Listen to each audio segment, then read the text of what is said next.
Nigel Farage has suggested in the last 24 hours that if he got power with Reform UK, he would scrap the European Convention on Human Rights, the ECHR, and replace it with a new British Bill of Rights. Notably, we don't know what this would contain, and it removes the word human, which is tragically worrying.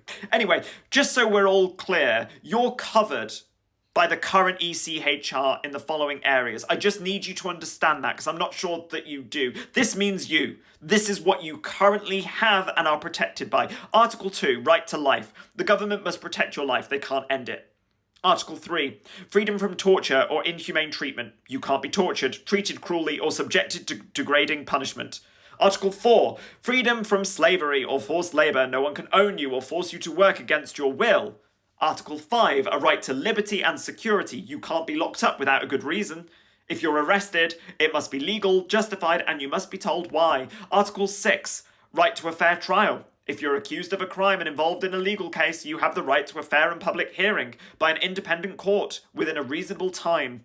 Article 7, no punishment without law. You can't be punished for something that wasn't a crime when you did it in law.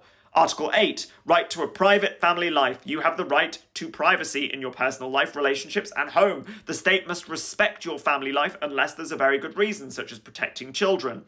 Article 9, freedom of thought and religion. You can believe what you like, change your religion, and practice your faith as long as it doesn't harm others. Article 10, freedom of expression. You can share your views and opinions through speech, writing, art, it doesn't matter, but there are limits if and only if that incites hate or violence. Article 11, freedom of assembly and association. You can gather in groups, protest, clubs, unions, parties, as long as it's peaceful.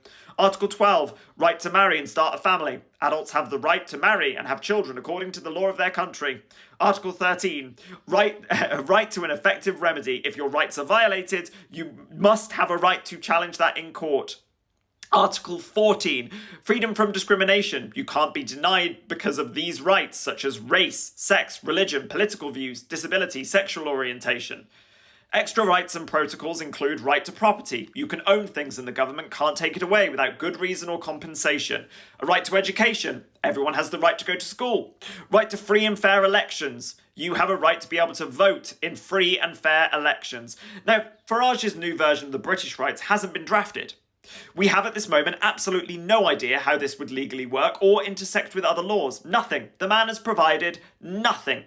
Clapping along for this because it might impact brown people is so short-sighted it is like watching slugs go to a salt party, like turkeys clapping for Christmas. You currently have all of those rights I just mentioned and you're willing to blindly throw that away on the basis of nothing more than a few words from a man whose promises don't often keep good. If you believe this, you probably believe the Brexit slogans that were on the side of buses. I don't know what to tell you. This isn't just politically screwed up, morally bankrupt, and horrifically backwards. It's actually incredibly naive and willfully fucking stupid.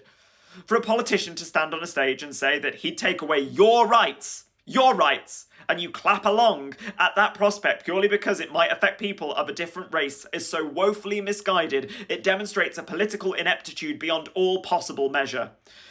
In this British Bill of Rights, no full text, no draft clauses, no detailed list of provisions is currently publicly available. This screams one thing and one thing only, that he is going after them before protecting you. I'm begging you at this moment to see sense. We've been here before on a much lesser scale with Brexit. His beloved brainchild. And look how that turned out. He's bitten you before. And now you're extending your arm out again. But this time, to much, much worse end results.